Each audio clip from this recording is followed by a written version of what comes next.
ప్రియమైన మా ప్రియ పరలోకపు తండ్రి, నీకు వందనాలు ఆయన. ఉదయకాల సమయంలో నీ పిల్లలందరితో చేరి నీ పాద సన్నిధి రావడానికి మీరు మాకు ఇచ్చిన గొప్ప భాగ్యాన్ని బట్టి నీకు వందనాలు తండ్రి. ఉదయకాల సమయంలోనైనా ఈ రీతిగా నీ పాద సన్నిధి చేరి నేను స్తుతించుటకు ఆరాధించుటకు మీరు మాకు ఇచ్చిన గొప్ప భాగ్యాన్ని బట్టి నీకు వందనాలు. 2024 సంవత్సరం అంతా ప్రభువా మీరు కాపాడి ఉన్నారు నాయన. ఎన్నో తెగుళ్ళు, ఎన్నో ప్రమాదాలు, ఎన్నో ఉపద్రవాలు, ఒడుగుడుకులు, వాటన్నిటిలో నుంచి మమ్మల్ని అందరినీ క్షేమకరంగా నడిపిస్తూ కాపాడి ఈ 2025 ఈ నూతన సంవత్సరం మొదటి నెల మొదటి వారం ప్రభువా పరిశుద్ధ దినాన్ని మీరు మాకు అనుగ్రహించినందుకే నీకు వందనాలు. ఉదయకాల సమయంలో అయ్యా కొన్ని మాటలు వివరించబోతూ ఉండగా మీ ఆత్మ సహాయాన్ని మెండుగా అనుగ్రహించండి. నేను మాట్లాడితే ప్రయోజనం లేదు, కానీ నీ బిడ్డలకు ప్రయోజనకరంగా మీరు ఉపదేశించండి అయ్యా. వెత్తబడిన ప్రతి మాట నాయన మా హృదయం ముందు బయలుపరుచుకొని నీ వాక్యానుసారం నడిచే జీవితాన్ని మా అందరికీ దయచేయమని, వెనకల చెవి గ్రహించగలిగిన మనసును మా అందరికీ దయచేసి మా అందరి హృదయాల్లో మంచి నేలను పడిన విత్తనాల వలె మీ వాక్యం నూరంతలుగా మాలో ఫలించినట్లుగా నీ కృపా సహాయాన్ని మా అందరికీ దయచేయమని యేసునామమున ప్రార్థించి వేడుకుంటూ ఉన్నాము తండ్రి, ఆమేన్. మన ప్రభు యేసుక్రీస్తు నామములో చేరువచ్చిన మీ అందరికీ నా హృదయపూర్వక వందనాలండి. ఈ ఉదయకాల సమయంలో మనం కూడా ఒక అంశాన్ని ఆలోచిద్దాము. నేను ఇందాక చెప్పాను, మీరు పెట్టినంతగా టైటిల్స్ నేను పెట్టలేను, కానీ నేను అనుకున్న అంశాన్ని చెప్తాను. ఆ తర్వాత మీకు ఏదనిపిస్తే అది పెట్టుకోండి, ఓకేనా? దానికి ఏది సూటబుల్ అవుద్ది అనుకుంటే అది పెట్టుకోండి. ఉదయాన్ని మనము కొద్ది నిమిషాలు దేవుని వాక్యాన్ని మనం అందరం ఆలోచిద్దాం. ఇది ఈ ఉదయాన్ని మనం ఆలోచించబోయే అంశం పేరు ఏంటంటే, దేవుని సన్నిధిలో మన తీర్మానాలు ఎలా ఉన్నాయి. ఒకసారి చెప్పిన అంశం, దేవుని సన్నిధిలో మన తీర్మానం. నీ తీర్మానం అట్లా నన్ను కూడా కలుపుకుంటున్నాను, అర్థమవుతుందా? దేవుని సన్నిధిలో మన తీర్మానం ఎలా ఉంటుంది క్లియరా? ఒకసారి ఆలోచించగలిగినట్లయితే, ఒక సంవత్సరం దాటి మరో సంవత్సరంలోకి వెళుతూ ఉన్నామంటే మనుషులందరూ కూడా కొన్ని తీర్మానాలు చేస్తూ ఉంటారు, కొన్ని ఆలోచనలు చేస్తూ ఉంటారు. కుటుంబ పరంగా కానివ్వండి, పిల్లల పరంగా కానివ్వండి, ఉద్యోగ పరంగా కానివ్వండి, చదువుల విషయంలో కానివ్వండి, కొన్ని ఆలోచనలు చేస్తూ ఉంటారు. చేస్తారు లేదా? ఈ సంవత్సరం ఇంత సంపాదించాము, లేకపోతే ఈ సంవత్సరం ఇంత అప్పు చేశాము, కాబట్టి ఈ సంవత్సరం ఈ అప్పు తీరిపోవాలి, ఈ సంవత్సరం ఇల్లు కట్టాలి, ఈ సంవత్సరం పిల్లల చదువులు అయిపోవాలి, లేకపోతే పిల్లలకి పెళ్ళిళ్ళు చేయాలి అని కొన్ని లెక్కలు వేస్తూ ఉంటాం, కొన్ని తీర్మానాలు చేస్తూ ఉంటాం. ఇంకొంతమంది చెప్పగలిగినట్లయితే కొంతమంది కూడా తీర్మానం చేస్తారు. భార్య దగ్గరికి వచ్చి, అమ్మాయి ఈ సంవత్సరం నేను తాగను అమ్మాయి అని చెబుతారు లేదా? ఉన్నారా? చెప్పేవాళ్ళు ఉన్నారా? ఈ సంవత్సరం నేను తాగను, ఈ సంవత్సరం నేను ఎట్లా పడితే అట్లా ఉండను. తల్లిదండ్రుల దగ్గరికి వచ్చి పిల్లలు చెబుతూ ఉంటారు కదా, అమ్మా ఇంతకాలం నిన్ను బాధ పెట్టానమ్మా, ఇంతకాలం నిన్ను బాధ పెట్టానమ్మా, ఇక నేను నిన్ను బాధ పెట్టను, నువ్వు చెప్పినట్టు వింటాను, నీకు ఇష్టం వచ్చినట్టుగా నడుచుకుంటాను. నిజానికి పిల్లరా, నూతన సంవత్సరానికి చాలా ఆర్భాటం చేస్తారండి. నూతన సంవత్సరానికి, ఇది మన అంశానికి సంబంధించింది కాదు, కాకపోతే సందర్భం వచ్చిందిగా ఒక మాట టచ్ చేద్దాం. నూతన సంవత్సరానికి చాలా మంది ఆర్భాటం చేస్తారు. నూతన సంవత్సరం అనగానే నూతన బట్టలు, నూతనంగా అన్ని ఆర్భాటం చేస్తారు. అయితే నూతన సంవత్సరం అనేది మనుషులు పెట్టుకుంది. నూతన సంవత్సరం అనేది మనుషుల ఎంజాయ్మెంట్ కోసం, మనుషుల సరదాల కోసం వాళ్ళు పెట్టుకుంది. నూతన సంవత్సరం ఏమన్నా ఇటు పొడిచి సూర్యుడు ఇటు పొడుస్తాడా? నూతన సంవత్సరం ఏమన్నా కొత్తగా మార్పులు ఏమైనా జరుగుతాయా? ఆ సృష్టిలో, ఆకాశంలో ఏం జరగవు. యథావిధిగానే పొడుస్తాడు, యథావిధిగానే అస్తమిస్తాడు.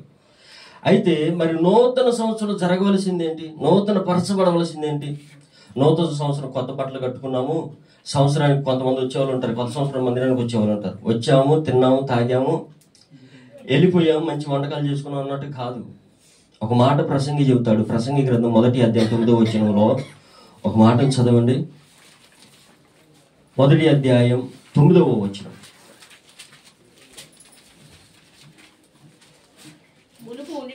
మునుపు ఉన్నదే ఇక ఉండబోన్నది, మునుపు జరిగినదే ఇక జరగబోన్నది. సూర్యుని కింద నూతనమైనది ఏది లేదంట. సూర్యుని కింద నూతనమైనది ఏది లేదు. మరి నూతన సంవత్సరం ఎందుకు చేయాలి? నూతన సంవత్సరం వల్ల మనం నేర్చుకోవాల్సిన పాఠం ఏంటి? ఈ నూతన సంవత్సరం ద్వారా సమాజానికి మనం నేర్పించవలసిన పాఠం ఏంటి? నూతన సంవత్సరంలోకి రాగానే ఎక్కలేని దరిద్రం అంతా నోట్స్ పేపర్లో ఉండేది. అవునా కదా? 31st నైట్ బైక్ ర్యాష్గా తోలి కాళ్ళు చేతులు కొట్టుకున్న కుర్రోళ్ళు ఏక టైటిల్స్. నూతన సంవత్సరం ఆడపిల్లల్ని తీసుకెళ్ళిపోయి ఏదో చేశారు. నూతన సంవత్సరం అన్నా డాన్స్ బేబీ డాన్స్. ఈయన మనం నేర్పించాల్సింది. December 30 నైట్ ఎంత హంగామా చేస్తారు. తెల్లారి పొద్దున వార్తల్లో చూడండి. సంవత్సరం అన్న ఆనందం వాళ్ళ కుటుంబాలకు ఉండిద్దండి. ఆ బైక్ ర్యాష్గా తోలటాలు, ఆ రోడ్ల మీద చూడండి మీరు. విద్యానగర్ ఆర్చి దగ్గర, సాయిబాబు రోడ్ ఆర్చి ఉండేది కదా, ఆర్చి దగ్గర బైక్ రౌండ్ సర్కిల్, నేను బండి దగ్గర వెళ్ళేటప్పుడు చూస్తూ ఉంటే ఎంత రౌండ్ సర్కిల్ వేశారు మీరు గమనిస్తే. అసలు కాళ్ళు చేతులు రీతి ఎవరైనా బాధ్యత? అంటే ఈ నూతన సంవత్సరం ద్వారా మనం నేర్చుకోవాల్సింది ఏంటి అంటే, నూతన సంవత్సరం అంటే ప్రత్యేకంగా ఏమీ లేదు. మునుపున్నదే ఇక ముందు ఉంది. సూర్యుని కింద నూతనమైనది ఏమి లేదు. ఐదు నూతన సంవత్సరం ద్వారా మనం నేర్చుకోవాల్సిన పాఠం ఏంటి అంటే, అంగులు ఆర్భాటాలు కాదండి, నూతన సంవత్సరములు మనము నూతన పరచబడాలి. దేవునికి స్తోత్రం చూద్దామా? ఆమేన్. నూతన సంవత్సరము ద్వారా మనము నూతన పరచబడాలి. నూతన సంవత్సరం ద్వారా మనము నూతనంగా మారి సమాజానికి చూపించాలి. నూతన సంవత్సరము ద్వారా మనము ఎదుటివానికి మనము మారామన్న విషయాన్ని తెలియచేయాలి. ఒక భర్త వచ్చి తల్లి భార్య దగ్గరికి వచ్చి, నేను తాగుడు మానేస్తాను, ఇక నుంచి నేను నీతో మందిరానికి వస్తానంటే అది ఎంత బాగుండిద్దండి. ఒక పిల్లోడు వచ్చి, అమ్మా ఇక ఎంతకాలం నేను నిన్ను బాధ పెట్టానమ్మా, ఇక నేను నిన్ను బాధపరచను, నా మనసు నా బ్రతుకును మార్చుకుంటాను, నేను నూతనంగా మారుతానంటే అది ఎంత సంతోషకరం. అది కదండి దేవుడు కోరుకుంటున్నాడు. నిజమైన నూతన సంవత్సరం, నూతన సంవత్సరం. కానీ మనం ఏం చేస్తామయ్యా అంటే 31st నైట్ మాత్రం ప్రార్థనకు వస్తాము, వాగ్దానాలు తీసుకుంటాము, వాగ్దానాలు చేస్తాం. కానీ ఆ వాగ్దానాలు ఎలా ఉంటూ ఉన్నాయి? ఇప్పుడు మన అంశంలోకి వద్దాం. దేవుని మందిరములో మన తీర్మానం ఎలా ఉంది? దేవుని మందిరములో మన తీర్మానం ఎలా ఉంది? పిల్లల సంవత్సరాలు జరిగిపోతూ ఉన్నాయి, ఎన్నో సంవత్సరాలు జరిగిపోతూ ఉన్నాయి. అయితే సంవత్సరము మొదట్లో చేసిన తీర్మానము ఆఖరి వరకు అసలు గుర్తుంటుందా? దాన్ని చేశామా లేదని ఒకసారి ఆలోచిస్తున్నామా? మనం ఆరాధిస్తున్న దేవుడు ఎవరు? మాట ఇచ్చి మాట తప్పనివాడు. అవునా కదా? మాట ఇచ్చి ఎక్కడైనా మాట తప్పాడా? తూచి అన్నాడా? లేదండి. మాట ఇచ్చి మాట నెరవేర్చువాడు, మాట తప్పనివాడు. మరి మన జీవితాలు ఎలా ఉన్నాయి? మనకి దేవుని సన్నిధిలో తీర్మానం అనగానే ఎవరు గుర్తుకొస్తారు చెప్పండి? మీకు తెలిసిన భక్తుల పేరు చెప్పండి. బైబిల్ గ్రంథంలో ఎవరైనా తీర్మానాలు చేశారా? మీరు అలా సైలెంట్గా ఉంటే ముందుకు సాగదు బండి. చెప్పండి, దేవుని మందిరంలో తీర్మానం చేసిన వాళ్ళు ఎవరైనా ఉన్నారా? దేవునితో తీర్మానం చేసిన వాళ్ళు ఎవరైనా ఉన్నారా? అన్న అనుకున్నా. ఇంకా అన్న యోగు గారు, ఇంకా యోఫ్తా, ఇంకా ఆదికాండంలో ఒక భక్తుడు ఉంటాడండి. చూద్దాం మన బైబిల్ గ్రంథంలో నుంచి ఒక భక్తుని మనం చూడగలిగినట్లయితే, యాకోబు గారు దేవుని మందిరంలో దేవుని సన్నిధిలో తీర్మానం చేస్తారు. 28వ అధ్యాయం 20వ వచనం. 28వ అధ్యాయం 20వ వచనం. అప్పుడు యాకోబు, నేను తిరిగి నా తండ్రి ఇంటికి క్షేమముగా వచ్చినట్లు దేవుడు నాకు తోడయ్యుండి నేను వెలుచున్న ఈ మార్గములో నన్ను కాపాడి తినుటకు ఆహారమును ధరించుకొనుటకు వస్త్రములను నాకు దయచేసిన ఎడల యెహోవా నాకు దేవుడయ్యుండును. దేవుని మందిరమగును. నీవు నాకు ఇచ్చి యావత్తులు 10వ వంతు నిశ్చయముగా నీకు చెల్లించుదునని మొక్కుకొనెను. యాకోబు గారు ఏం చేస్తూ ఉన్నారు పిల్లరా? యాకోబు గారు బెర్షెబా నుండి బయలుదేరి హారానుకు బయలుదేరుతూ ఉన్నారు. బెర్షెబా నుండి హారానుకు వెళుతూ ఉన్నారు. ఈ సందర్భం అంతా మనకు తెలిసి ఎందుకు వెళ్తున్నారు, ఎక్కడికి వెళ్తున్నారు? తన మామైన లాబాను ఇంటికి వెళ్తూ ఉన్నాడు. అయితే ఆ మార్గంలో ఏమైపోయిందంటే ప్రొద్దుపోకున్నందున ఒక రాయిని తలగడ చేసుకుని పడుకున్నప్పుడు ఆయనకు ఒక దర్శనం వచ్చింది. ఆ తర్వాత దేవునితో తీర్మానం చేస్తున్నారు, నేను వెలుచున్న ఈ మార్గములో. యాకోబు గారు ఒక మార్గ ప్రయాణంలో ఉన్నారండి, ఒక మార్గ ప్రయాణంలో ఉన్నారు. మనం కూడా ఇప్పుడు మార్గ ప్రయాణంలో ఉన్నామా లేదా? మనం కూడా ప్రయాణంలో ఉన్నాం. మనమందరం ఎవరో చెప్పండి. మనమందరము యాత్రికులము, పరదేశులు. ఎక్కడి నుంచి వచ్చాము? దేవుని దగ్గర నుంచి, పరలోకము నుండి ఈ భూమి మీదకి వచ్చాం. మరలా ఈ యాత్ర ముగించుకొని ఎక్కడికి వెళ్ళాలి? పరలోకానికి వెళ్ళాలి. అంటే ఈ యాత్ర విజయోత్సవంగా జరగాలి అంటే, ఈ యాత్ర విజయముగా జరగాలి అంటే మనమందరం ఏం చేయాలంటే దేవుని సన్నిధిలో తీర్మానం చేయాలి. తీర్మానం చేయాలి. మనము తీర్మానం చేసిన ఆ తీర్మానము నెరవేర్చామా లేదని చూసుకోవాలి. అందుకనే ప్రసంగి గ్రంథానికి రండి. ప్రసంగి గ్రంథంలో ఒక మాట ఉంటుంది. ప్రసంగి గ్రంథంలో ఒక మాట ఉంటుంది, మనం చూడగలిగినట్లయితే 4వ అధ్యాయమా 5వ అధ్యాయం 4వ వచనం. నువ్వు దేవునికి మొక్కుబడి చేసుకుని దాన్ని చెల్లించుటకు ఆలస్యము చేయకము. నువ్వు దేవునికి మొక్కుబడి చేసుకుని దాన్ని చెల్లించుటకు ఆలస్యము చేయకము. పిల్లలు, ఈ రోజున క్రైస్తవ జీవితాల్లో మందిరానికి వస్తున్న వాళ్ళలో తీర్మానాలు తీసుకుంటూ ఉన్నారు. దేవుని మందిరంలో అయితే తీర్మానం తీసుకుంటూ ఉన్నారు. అది ఎంతకాలం నిలబడుతుంది? ఎంతకాలం నిలబడుతుంది? అసలు గుర్తుంటుందా? ఆఖరికి వచ్చేసరికి గుర్తుంటుందా? డిసెంబర్లో తీసుకున్న తీర్మానం మరలా వచ్చే డిసెంబర్కి గుర్తుంటుందా మనకి?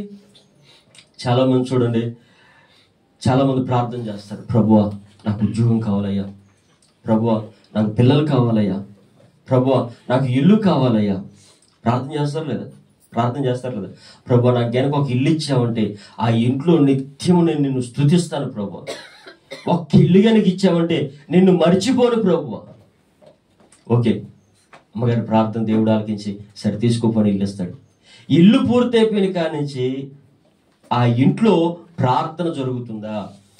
పోనీ ఇచ్చిన దేవునికి కృతజ్ఞులమై జీవిస్తూ ఉన్నామా? ఇల్లు ఇయ్యకముందు ఏమని తీర్మానం చేశాం? ఇల్లు కనుక ఇస్తే నేను నిన్ను వెంబడిస్తాను, నిన్ను మానను, నిన్ను మరువను అంటారు. ఇల్లు పూర్తయిపోయిన తర్వాత ఏమంటారు తెలుసా? ఇంటికి చేసిన అప్పు ఎక్కడిది తెలుసు కదా. అర్థమవుతుందా పిల్లరా?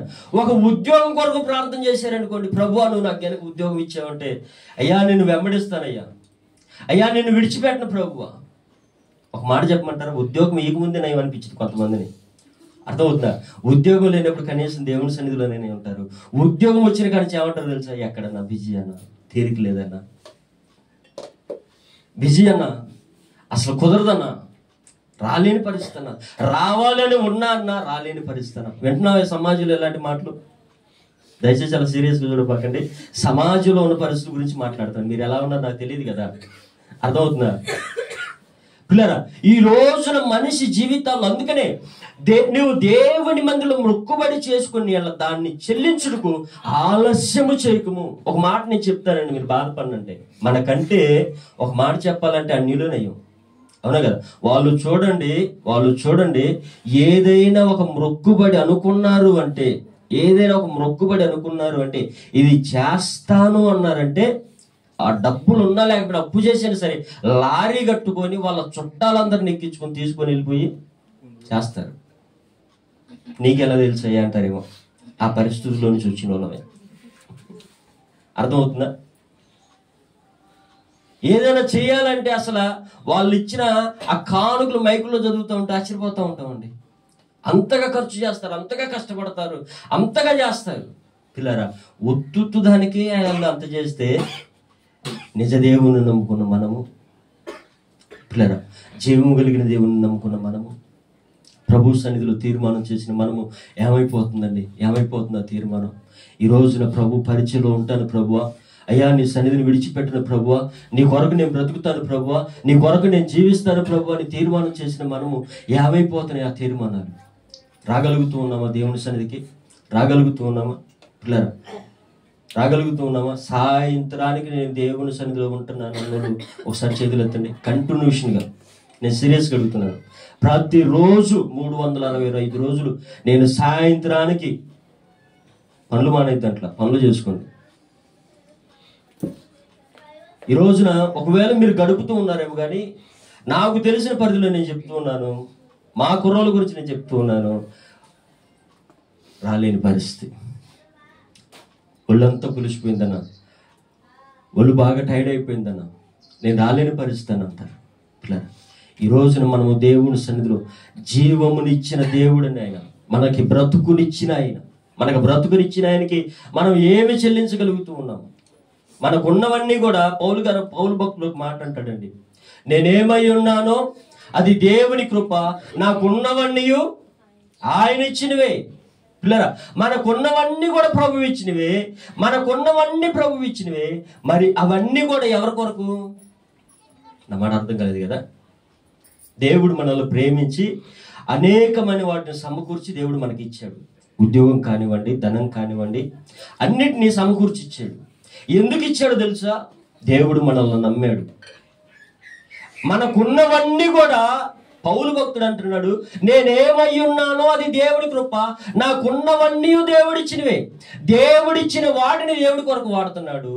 మరి మనల్ని నమ్మి దేవుడు మనకి ఇచ్చాడు. మనం దేవుని కొరకు వాడేవారిగా ఉంటూ ఉన్నామా? దేవుడి కొరకు ఖర్చు పెట్టేవారిగా ఉంటూ ఉన్నామా? ఈ రోజున సంఘ కార్యక్రమాల్లో పాలు పొందేవారిగా ఉంటూ ఉన్నామా? దేవుని పరిచయం చేసేవారిగా ఉంటున్నామా? ఈ లోకంలో ఎంతో మంది రక్షణ లేకుండా ఉంటూ ఉన్నారండి. దేవుడు మనల్ని రక్షించాడు, లోకంలో నుంచి వేరుపరిచాడు. ఆయన ప్రియకుమారుని రక్తంలో కడిగి పరిశుద్ధపరిచి విలువైన రక్షణ మనకి ఇచ్చాడు. ఎందుకు ఇచ్చాడయ్య అంటే మనం అనేకుల్ని రక్షిస్తాము, అనేకుల్ని రక్షిస్తాము. ఈరోజు చాలా మంది చూడండి, చెప్పడానికైతే బాగా చెప్తారు, కానీ క్రియల విషయానికి వచ్చేసరికి పిల్లరా, నేను ఒక మాట చెప్తానండి, మనం ఎన్ని ప్రసంగాలు చేసినా, ఎన్ని చెప్పినా క్రియలు లేని విశ్వాసం వృతం. చేతల్లో చేసి చూపించాలి. యేసుక్రీస్తు ప్రభు వారు మాటలు చెప్పి ఊరుకోలేదండి. నాకు ఎప్పుడూ ఒక మాట గుర్తుకు అర్థం కాదు. మామూలుగా బాప్తిసం ఎవరు తీసుకోవాలి? పాపులు తీసుకోవాలి. పాపి పరిశుద్ధపరచబడాలంటే మారు మనసు పొంది బాప్తిసం తీసుకోవాలి. ఇప్పుడు యేసుక్రీస్తు ప్రభు వారు ఎందుకు బాప్తిసం తీసుకున్నారు? అవునా? లేకపోతే ఆయన పాపం చేశాడు అంటే ఆయన ఏం చేసినా కానీ ఏం చేస్తున్నాడు? మాటలు చెప్పి ఊరుకోవాలి. ఆయన మాటలు చెప్పేవాడు కాదు. మనం ప్రసంగాలు చెప్పమంటే బాక్సులు బద్దలైపోతాయి. మరి చేసే విషయానికి వచ్చేసరికి పిల్లరా, మాదిరి ఒక వ్యక్తి దేవుని దగ్గరికి రావాలి అంటే చెప్పటం మాత్రమే కాదు, చేసి చూపించాలి. పిల్లరా, భక్తుల జీవితాల్లో మనం చూడగలిగినట్లయితే వారు దేవుని సన్నిధిలో పిల్లరా ఎన్నో తీర్మానాలు చేశారు, వాటిని నెరవేర్చారు. ఇందాక మనం చెప్పుకున్నాం, హన్నా గారి గురించి చెప్పుకున్నాం. హన్నా గారు దేవుని సన్నిధిలో తీర్మానం చేశారు, ప్రభువా నాకున్న శ్రమను చూసి, నాకున్న బాధను చూసి, నా బాధ తీర్చడానికి నువ్వు కనుక నాకు ఒక మగ బిడ్డని ఇచ్చావు అంటే ఆ బిడ్డను నీకు ఇస్తాను ప్రభు. పాలు విడవకి తెలియగా నీకు ఇచ్చేస్తాను, ఆ బిడ్డను నీకు అర్పించేస్తాను ప్రభు అని ప్రార్థన చేసింది. ప్రభు ప్రార్థన ఆలకించాడు, ఒక చక్కని మగబిడ్డని ఇచ్చాడు. మగబిడ్డనిచ్చిన తర్వాత ఆ తల్లి, మాట ఇచ్చి తిని నేను మరలా తప్పి తిని, దయతో నన్ను క్షమించు దేవని పాట పాడిందా? సాధారణంగా మనం అయితే ఉంటాం, లేక ఇచ్చాడు, ఎంత ముద్దుగా ఉన్నాడు, ఆడు చూడండి ఎంత ముద్దుగా ఉన్నాడు, లేక ఇచ్చాడు, ఎంత ముద్దుగా ఉన్నాడు, నా వల్ల కావట్లేదు ప్రభువా అంటాం లేదు. పిల్లరా, బిడ్డలను ఇవ్వకపోయినా పర్లేదు, ఆ బిడ్డలను చూసుకో మురిసిపోతే ఇళ్లలో కూర్చునే తల్లులు ఉన్నారు లేదా? అమ్మ మీకు వందనాలు ఉన్నారు లేదా? ముద్దులు పట్టుకుంటూ వాడు ముగ్గు తుడుచుకుంటూ ప్రార్థనకు రాకోకుండా ప్రార్థనకు రాదేందమ్మంటే అన్న పిల్లలతోటి ఆడ కుదిరిద్దన్న, వాళ్ళకి వండి పెట్టాలి, తుడిచిపెట్టాలి, ఉడిచిపెట్టాలి ఏదో అంటూ ఉంటారు. పిల్లలు లేకముందేనే ఏం కదండి ప్రార్థనకు బాగా వచ్చారు. పిల్లలు ఇచ్చిన తర్వాత పిల్లరా, దేవుని సన్నిధిలో మనం ఏదైతే తీర్మానం చేస్తూ ఉంటామో, మనం ఏదైతే నిశ్చయించుకుంటూ ఉంటామో ఆ మార్పు అనేది మనలో కనపడాలండి, మనలో కనపడాలి. దేవుని సన్నిధిలో. చూడండి, దేవుని పరిచర్య కొరకు ప్రభు మనకి ఎందుకు ఇవన్నీ ఇచ్చాడు అంటే, ఆరోగ్యాన్ని ఎందుకు ఇచ్చాడు, ఆయుష్ని ఎందుకు ఇచ్చాడు, మనకి ఈ జీవాన్ని ఎందుకు ఇచ్చాడు. ఈ దినాన్ని చూడలేక నిజానికి ఎంతో మంది, నిన్నటి దినానికి ఈ దినాన్ని చూడలేని వాళ్ళు ఎంతో మంది ఉన్నారు. ఎందుకు దేవుడు మనల్ని బ్రతికిస్తూ ఉన్నాడు, ఆయుష్ని ఇస్తూ ఉన్నాడంటే, ఇంకా మనము దేవుని పని చేయాలి అని, ఇంకా మనము ఆయన కొరకు బ్రతకాలి అని, ఆయన కొరకు బ్రతకాలి అని. పిల్లరా, మనకున్నవన్నీ కూడా ప్రభు పరిచర్య కొరకు ఖర్చు పెట్టేవారిగా ఉండాలండి. మనకున్న ఆరోగ్యం కానివ్వండి, మనకున్న ఆర్థికం కానివ్వండి, మనకున్న ఆయుష్ కానివ్వండి, సమస్తాన్ని ప్రభు ఇచ్చిన వాటిని ప్రభు కొరకు ఖర్చు పెట్టేవారిగా ఉండాలి. ఎప్పుడైతే ప్రభు కొరకు ఖర్చు పెడుతూ ఉంటామో, మన కాడ ఖర్చు అయిపోయే కొంది మన అకౌంట్లో ప్రభు దేవుడు వేస్తాడు. దేవునికి స్తోత్రం. ఆమేన్. పిల్లలు, మనం ఖర్చు చేసే కొంది, మీరు ఎప్పుడైనా చూడండి, పొలాలలో నీటి ఓట్లు ఉంటాయి, శిలలు అంటారు, మీకు గుర్తుందా? సరే, బావులు మీకు గుర్తున్నాయిగా, బావులు తెలుసుగా. ఆ బావుల్లో మనం నీరు తోడే కొంది కొత్త నీరు వస్తూ ఉంటుంది, అవునా? నీరు ఎంత తోడే కొంది అంత కొత్త నీరు వస్తూ ఉంటుంది. అదే వాడకుండా తోడకుండా పక్కన పెట్టేసామనుకుంటా, నీరు ఏమైపోద్ది, మురుకులైపోయి దుమ్ము ధూళి పడిపోయి దేనికి పనికి రాకుండా అయిపోద్ది. ఎందుకు ఈ మాట చెబుతున్నానంటే, మనం ప్రభు కొరకు ఎంతైతే ముందుకు అడుగులు వేస్తూ ఉంటామో, తీర్మానం తీసుకొని ఎంతైతే ఖర్చు అవుతూ ఉంటుందో, ఆ ఖర్చైన ధనము రెట్టింపు అవుతా ఉంటుంది మనకి. ఆ దేవుడి పరిచర్యలో మనం ఎంతైతే ఖర్చు పెడుతూ ఉంటామో, దేవుడు అంతకంతకు ఇస్తూ ఉంటాడు, అంతకంతకు ఇస్తూ ఉంటాడు. మనము దేవుని సన్నిధిలో ప్రార్థన చేసుకొని అడుగులు ముందుకు వేసేవారిగా ఉండాలి. ఇశ్రాయేల్ ప్రజలు కూడా ఐగుప్తు దేశం నుంచి దేవుడు వారికి వాగ్దానం చేసిన కానాను దేశానికి ప్రయాణం చేయాలండి. 40 సంవత్సరాలు అరణ్యంలో దేవుడు వారిని నడిపించాడు. దేవుడు వారికి తోడై ఉండి, వారు వేసుకున్న చెప్పులు అరగలేదు, వారు వేసుకున్న బట్టలు పాతకెళ్ళలేదు. వారికి ఆహారం అంటే మన్నాని ఇచ్చాడు, దాహం అంటే బండ నీళ్ళు ఇచ్చాడు. పగలు ఎండ దెబ్బ తగలకుండా మేఘ స్తంభంగాను, రాత్రి వారికి వెలుగు స్తంభంగాను, వారి పాదములకు రాయి తగలకుండా దేవుడు తోడై ఉండి వారికి నడిపిస్తూ ఉన్నాడండి. పిల్లరా, ఇలా నడిపిస్తూ ఉన్నప్పుడు వారు దేవునికి ఎంత కృతజ్ఞులై ఉండాలండి, ఎంత కృతజ్ఞులై ఉండాలి. ఒకప్పుడు వారి జీవితం కఠిన బానిసత్వం, పిల్లలు ఎక్కడో, భార్య ఎక్కడో, భర్త ఎక్కడో, ఒకరికొకరు సంబంధాలు ఉండదు, 24 గంటలు వెట్టి చాకరి. అలాంటి బానిసత్వం నుంచి విడిపించి దేవుడు వారికి తోడై ఉండి వారు కోరినలా వారికి దయచేసి అంతగా చేసిన దేవునికి ఎంత కృతజ్ఞులై బ్రతకాలి పిల్లరా. అలాంటి కృతజ్ఞులై బ్రతకవలసిన వారు దేవునికి విరోధులైపోయారు, దేవునికి సరుగుతూ ఉన్నారు పిల్లరా. వారికి ఆపద వచ్చినప్పుడు మాత్రం ప్రభు అంటూ ఉన్నారు, ఆపద నుంచి విడిపించగానే ప్రభు దేవునికి విరోధులు అయిపోతూ ఉన్నారు. ఈ రోజున మనుషుల జీవితాలు కూడా అలాగే ఉన్నాయి. ఆపద వచ్చినప్పుడు మాత్రం ప్రభు అంటున్నారు, నేను నిన్ను మరువునయ్యా అంటున్నారు, నిన్ను విడువనయ్యా అంటున్నారు. ఎన్నో తీర్మానాలు చేస్తున్నారు, ఎన్నో వాగ్దానాలు చేస్తూ ఉన్నారు. ఆ సమస్య నుంచి బయటికి రాగానే దేవునికి నాకు సంబంధం లేదన్నట్టు బ్రతుకుతున్నారు. ఒక మాట చదవగలిగినట్లయితే ఎజ్రా గ్రంథంలో మనం ఒక మాట చదవగలిగినట్లయితే త్వరగా మనం ముందుకు కొనసాగుతామండి. ఎజ్రా గ్రంథంలో మనం ఒక మాటను చదవగలిగినట్లయితే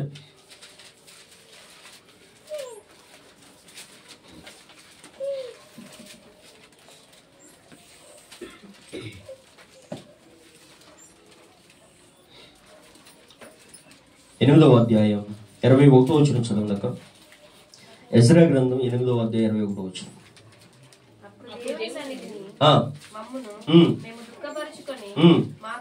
మాకును మా ఆస్తికిని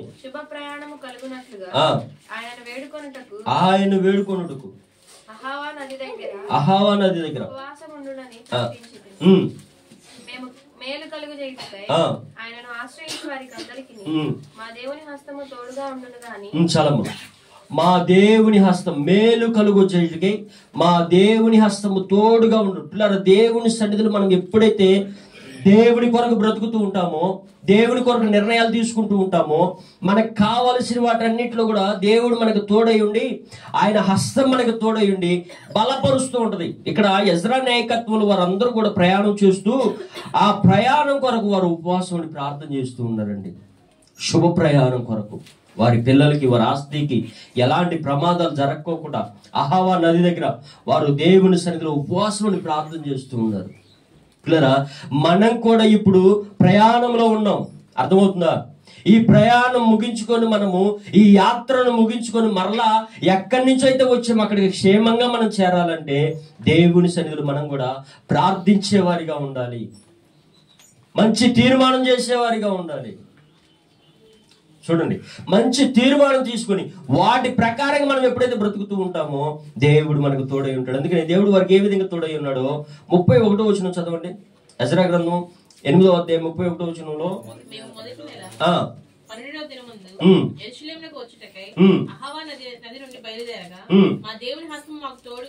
మా దేవుని హస్తం మాకు తోడుగా ఉండి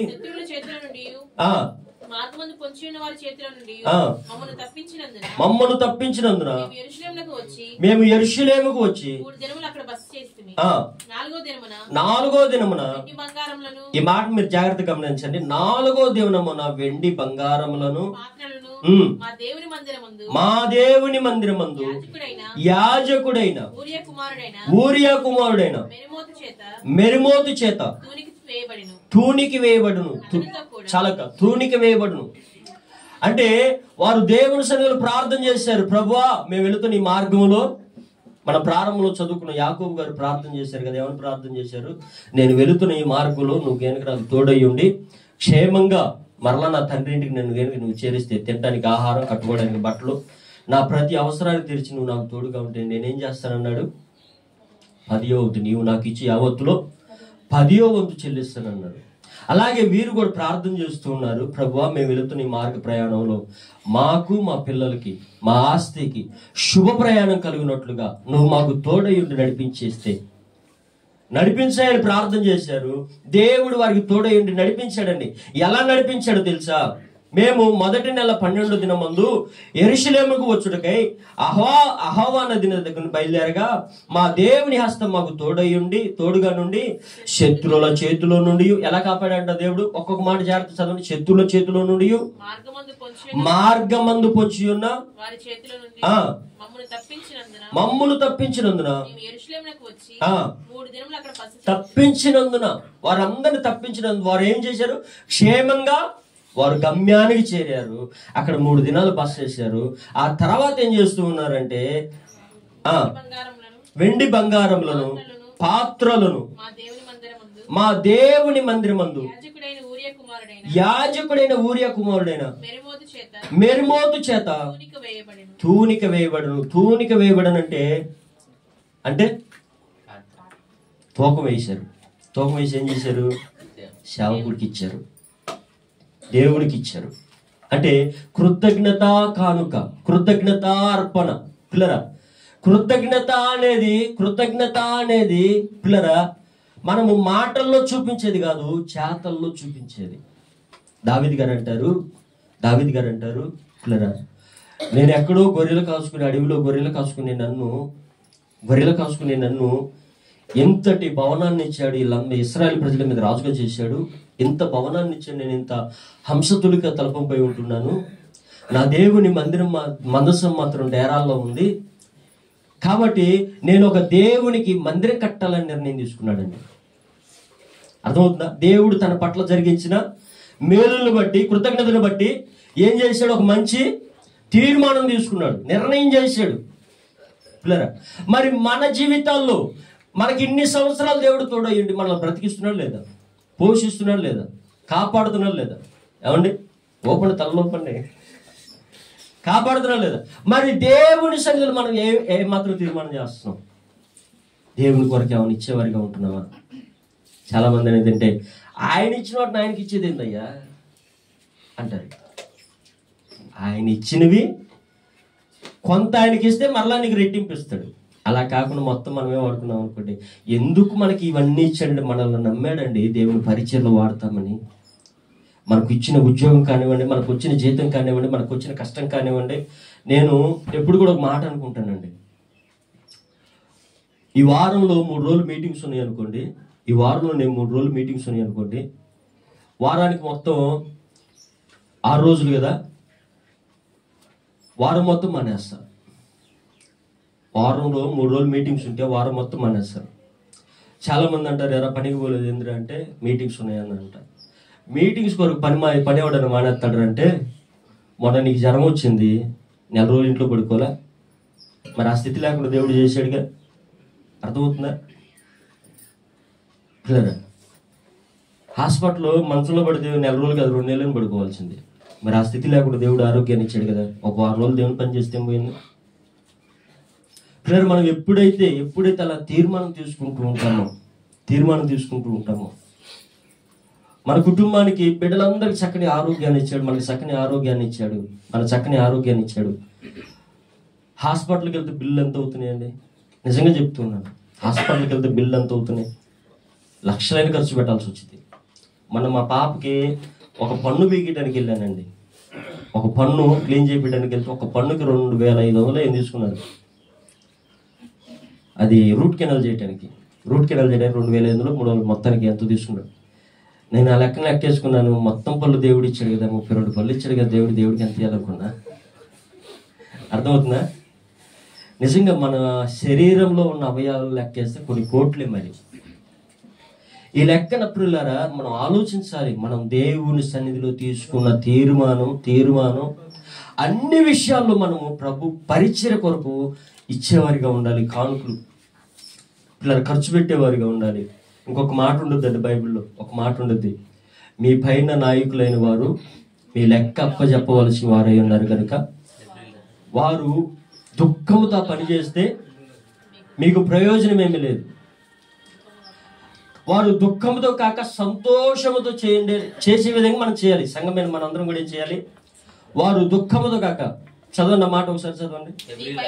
హెబ్రీ పత్రిక 13:17 చదవండి. మీ పైన నాయకులుగా ఉన్నవారు లెక్క అప్పచెప్పవలసిన వారే ఉండగా మీ ఆత్మలు కాయుచున్నారు. వారు దుఃఖముతో ఆ పని చేసిన ఎడల మీకు నిష్ప్రయోజనము గనుక దుఃఖముతో కాక ఆనందముతో చేయనట్లు వారి మాట విని వారికి లోబడి ఉండు. పిల్లరా, సేవకుడు దుఃఖంతో కాక సంతోషంతో సేవ చేయాలి అంటే, సేవకుడు దుఃఖంతో కాక సంతోషంతో సేవ చేయాలంటే ఏం చేస్తే సేవకుడు సంతోషిస్తాడు? పిల్లరా, అన్ని విషయాల్లో ఒక మాట చెప్తాను. పెద్దలు ఒక మాట అంటారండి, 10 మంది పిల్లలైనా సరే, 10 మంది పిల్లలైనా ఒక తల్లి సాగిద్దంట, కానీ 10 మంది పిల్లలు కలిసి ఒక తల్లిని సాగలేరంట. అర్థమైందన్నమాట. 10 మంది పిల్లల్ని ఒక తల్లి సాగిద్ది, ఈ 10 మంది పిల్లలు కలిసి ఒక తల్లిని సాగలేరంట. పిల్లరా, ఇంతమందిని సేవకుడు ఆహారం చేత పోషిస్తూ ఉన్నాడు. ఇంతమంది ఉన్న మనము సేవకుడు దుఃఖంతో ఉండాలా? బాధతో ఉండాలా? ఏమిస్తే సేవకుడు సంతోషిస్తాడయ్యా అంటే ప్రతి విషయంలో కూడా సేవకునికి అండగా నిలబడాలి. సంఘమైన మనము మన కొరకు సమస్తాన్ని నష్టపరుచుకుంటున్నారు లేదు, సమస్తాన్ని నష్టపరుచుకుంటూ ఉన్నారు. మరి మన కొరకు రాత్రి మగళ్ళు మన కుటుంబాల కొరకు కన్నీటితో ప్రార్థన చేస్తున్న సేవకులకి మనం ఏం చేయాలి?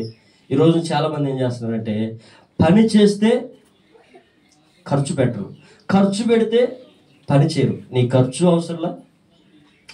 పిల్లలు, ఖర్చు అవసరం మరి తప్పు కనుకోకండి. అంటే ఖర్చు పెట్టే విషయంలో ఖర్చు పెట్టాలి, పని చేసే విషయంలో పని చేయాలి. చూడండి, ఎదిగిన పిల్లలు కనుక పిల్లలు మనం మామూలుగా ఎందుకు కోరుకుంటాము? వృద్ధాప్యం ముందు ఎదిగొచ్చిన తర్వాత వారు మనకి అండగా ఉంటారని, మాకు తోడుగా ఉంటారని. అలా కాకుండా పట్టించుకోకుండా జులాయికి తిరిగారు అనుకోండి, వాళ్ళ వల్ల మనకి ఏమైనా ఉపయోగం ఉండదా? పిల్లరా, సంఘమైన మనందరం కూడా అన్ని విషయాలు ఎదుగుతూ ఉన్నప్పుడు దైవజనుడికి అంతకు మించిన సంతోషం లేదండి. అందుకని పౌలు గారు సంఘంతో అంటారు, మీరు ఇంకానూ పాలు తాగేవారిగా ఉన్నారు, పసిపిల్లలుగానే ఉన్నారు, పిల్లలతో మాట్లాడవలసి వచ్చినట్లుగా మీతో మాట్లాడవలసి వస్తుంది అని ఎంతో బాధపడుతుంటారు పౌలు గారు. పిల్లరా, సంఘాన్ని బట్టి ఒక సేవకుడు సంతోషించాలి అంటే, పిల్లరా, ఎప్పుడైతే సేవకుడు సంతోషిస్తాడో ఆటోమేటిక్గా దేవుడు కూడా సంతోషిస్తాడండి. అర్థమవుతుందా? మనం ఎన్ని ప్రసంగాలు చేసినా, ఎన్ని మీటింగ్స్కి వెళ్ళి ఎంత ప్రార్థన చేసినా, ఎంత భక్తి చేసినా, మన ఎదుటనున్న సహోదరుని మనం ప్రేమించడం చేతగానప్పుడు, మన కంటికి కనిపించే సహోదరుని ప్రేమించడం చేతగానప్పుడు కనిపించని దేవుని ప్రేమిస్తామని ఎలా చెప్పగలుగుతాం? ఒకవేళ నేను ప్రేమిస్తానంటే వాడు అబద్ధికుడని దేవుని వాక్యం తెలియజేస్తాం. పిల్లరా, సంఘాన్ని చూసి ఒక సేవకుడు సంతోషించాలంటే, దుఃఖపడుతూ చేస్తే నిష్ప్రయోజనం దేవుని వాక్యం తెలియజేస్తుంది. మనల్ని చూసినప్పుడు, మనం ఎదుగుతూ ఉన్నప్పుడు ఒక ఆత్మీయ తండ్రిగా, సేవకులుగా పిల్లరా సంతోషంగా ఉండాలి. సంతోషంగా వారు పనిచేసినప్పుడు ఆ సంఘం ఆశీర్వదించబడుద్ది, దీవించబడుద్ది. కాబట్టి పిల్లరా ఒకసారి మనం పరిశీలించుకుందాం. దేవుని సన్నిధిలో మనం అందరం కూడా తీర్మానాలు చేస్తూ ఉన్నాం. ఆ తీర్మానానుసారంగా బ్రతుకుతూ ఉన్నామా లేదా? ఆ తీర్మానాన్ని నెరవేర్చేవారిగా ఉంటూ ఉన్నామా లేదా? ఆ తీర్మానం ప్రకారంగా జీవిస్తూ ఉన్నామా లేదా? పిల్లరా భక్తుల జీవితాల్లో చూడగలిగినట్లయితే ఏదైతే చెప్పారో అది చేశారు. యేసుక్రీస్తు ప్రభువు వారు కూడా పిల్లరా తండ్రి చిత్తాన్ని నెరవేర్చడానికి ఆయన ఈ లోకానికి వచ్చాడు. పిల్లరా ఆయన పశువుల పాకలో బాలుడిగా ఉన్నప్పుడు ఆయన దగ్గరికి వచ్చేవారు కొంతమంది జ్ఞానులు, వాళ్ళందరూ వచ్చారు. వచ్చేటప్పుడు ఉత్తి చేతులతో వచ్చారా? బహుమతులు తీసుకొచ్చారు. క్రిస్మస్ పండుగ చేస్తాం కదా. క్రిస్మస్ పండుగ మామూలుగా అయితే అది కానుకలు పండుగ అండి. మన ఇంట్లో కొత్త బట్టలు కొనుక్కొని మన ఇంట్లో బిర్యానీ వండుకొని తినడం కాదు. లేని వారికి ఆ పండగ పేరుతో ఒక ముద్ద అన్నం పెట్టాలి. లేని వారికి ఆ పండగ పేరుతో ఒక జత బట్టలు ఇవ్వాలి. దేవుని ప్రేమను తెలియజేయక. కానీ ఈ రోజున ఏమైపోతుందంటే వాక్యం తెలియగానే, వాక్యం చెప్పగానే, ఈ మాట నేను అనొచ్చలేదు, పెద్ద భక్తులు అనుకుంటాం కాదు పిల్లలు. కాబట్టి ఈ బ్రతుకునిచ్చిన దేవునికి మనం ఏ విధంగా తీర్మానం చేస్తూ ఉన్నాం? చాలా మంది చూడండి జీవితంలో ఎన్ని పొందుకున్నా కానీ సరే, ఎన్ని ఇచ్చినా కానీ సరే, దేవుడు నాకేం చేశాడు, దేవుడు నాకేమి ఇచ్చాడు, దేవుడు నాకేం చేశాడు అంటున్నారు. పిల్లల దేవుడు నాకు ఏం చేశాడు, ఏమిచ్చాడు అనే బ్రతులు ఒకసారి ఆలోచించాలి. మనం దేవునికి ఏం చేశాం? మనం దేవునికి ఏం చేశాం? ఒకవేళ ప్రభు మనల్ని అడిగితే, మనం ప్రభుని అడుగుతున్నాం కదా, ప్రభు నాకేం చేశాడు, ఏం చేశాడు. ఒకవేళ ప్రభు ఎదురై నువ్వు నా కొరకు ఏం చేశావు? ఇవన్నీ దేవుడు ఇచ్చినవే. ఆరోగ్యాన్ని ఇచ్చాడు, ఆయుష్ని ఇచ్చాడు, ఉద్యోగాన్ని ఇచ్చాడు, వ్యాపారాలను ఇచ్చాడు, అన్నిటిని ఇచ్చాడు, ఉండటానికి ఇల్లుని ఇచ్చాడు, అన్నిటిని ఇచ్చాడు. మరి దేవుని కొరకు మనం ఏం చేశాం? కాబట్టి పిల్లలు ఒకసారి మనం పరిశీలించుకుందాం. ఈ బ్రతుకునిచ్చిన దేవునికి ఈ బ్రతుకుని ఆయనకు అర్పిద్దాం. ఈ బ్రతుకు ఆయన సమర్పిద్దాం. ప్రభు కొరకు సమస్తాన్ని నష్టపరుచుకున్నారు భక్తులు. అలా భక్తులు మాదిరి పోలి జీవించాలని ప్రభు పేడ తెలియజేస్తూ మన తీర్మానం, ఒక మంచి నిర్ణయం తీసుకొని ఆ తీర్మానానుసారంగా దేవుని సన్నిధిలో బ్రతకాలని ప్రభు పేడ తెలియజేస్తూ మీ అందరికీ వందనాలు తెలియజేస్తున్న మాటలు ముగిస్తున్నాను. చిన్న ప్రార్థన చేసుకుందాం. ప్రేమ కలిగిన తండ్రి, కృప కలిగిన దేవానికి వందనాలు ఆయన. ఉదయకాల సమయంలో నీ పాద సన్నిధిలో చేరి కొద్ది మాటలు నీ పిల్లలకు వివరించడానికి మీరు మాకు ఇచ్చిన ఈ గొప్ప భాగ్యాన్ని బట్టి నీకు వందనాలు. ఇంతవరకు ప్రభు నాతో, మాతో, మా అందరితో మీరు మాట్లాడి ఉన్నారు. మా జీవితాల్లో ప్రభు అయ్యా ఎన్నో మేలులు జరిగించిన మీకు ప్రభు మేమేమీ చేయలేకపోతున్నాం ఆయన. అయ్యా ఏమీ చేయలేకపోతున్నాం ఆయన. నూతన సంవత్సరంలో ప్రభు నూతనమైన తీర్మానంతో, నూతనమైన ఆలోచనలతో అడుగులు ముందుకు పెట్టడానికి నీ కృప దయచేయండి. ఆయుష్ ఉన్నంత వరకు, ప్రాణం ఉన్నంత వరకు ప్రభు నీ కొరకు బ్రతకడానికి నీ కృప దయచేయండి. మా జీవితాల్లో ఎలాంటి పరిస్థితులు ఎదురవుతున్నప్పటికైనా వెనకడుగు వేయకుండా ముందుకు సాగటానికి, మాకున్నవన్నీ కూడా నీ కొరకు ఖర్చు పెట్టడానికి కృప దయచేయమని, నడిపించమని, ముందు జరిగిన కార్యక్రమాన్ని అంతా నీ చేతులుగా అప్పగిస్తున్నాను. నీ నామానికి మహిమకరంగా జరిగించుకొని మీరు మాత్రం మహిమ పొందుకోనమని యేసు నామమున ప్రార్థించి అడిగి వేడుకుంటూ ఉన్నాము తండ్రి. ఆమేన్.